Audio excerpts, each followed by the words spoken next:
World of Warcraft Plunderstorm. Avoid these items for victory. As Plunderstorm enters its second weekend, we're going to take a look at some of the items that you want to avoid to obtain the most plunder and the most renown. With a variety of crowd control abilities, flashy spells, and some unique utilities, some items have to be worse than others. As always, stick around till the end to find out which is the most powerful spell is now one of the worst. Number 4. Keg Legs Cannonade. Starting with utility items, since the biggest change is always last, we have Keg Legs Cannonade. This signals Keg Leg to target your position with a barrage of cannon fire. The barrage inflicts heavy damage to all targets caught in the barrage. You know, on the surface that sounds nice, but the keyword here is all. Not only is it hard to hit someone with, jumping around like a maniac across the map, it can also hinder your ability for any kind of follow-ups, even if you manage to stun them. Avoid this skill and stick to any of the other ones. Especially if you're trying to escape, you might end up teleporting right into your own attacks. Things like the starting barrel, the sand vial, and the cheeky snowman are better options. Number 3, explosive caltrops. These are kind of like a disengage if you've ever played a hunter before. It's give you a little backwards leap, a little trap snare, and some mobility.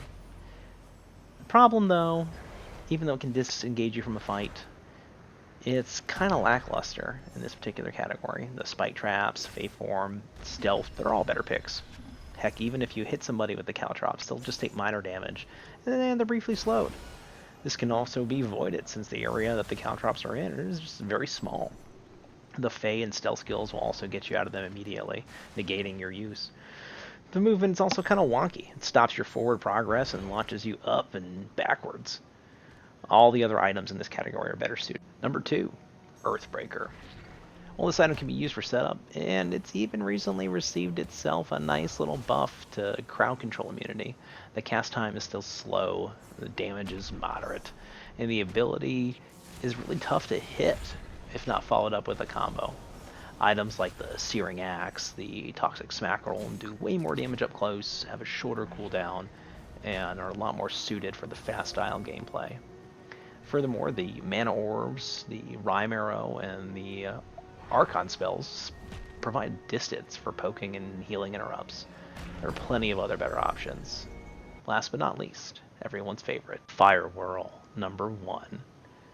This item was once the best in the first week of Plunderstorm history. When it was first introduced, it made you move fast, decimated the competition, and it was a great way to farm NPC mobs.